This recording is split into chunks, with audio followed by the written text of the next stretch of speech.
Hi friends, today we will talk about how to fix or how to solve the problem of a credit card on the application of Chase app. You will go to settings.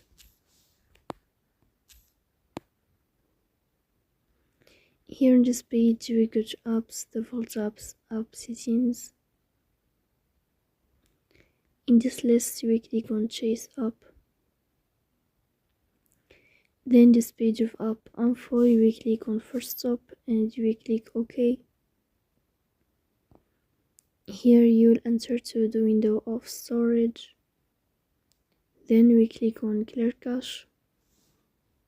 But pay attention, don't click clear data because that can delete your account. In the end, you can turn off your phone and you can restart your phone again to fix that problem. So please don't forget to support us by like and subscribe.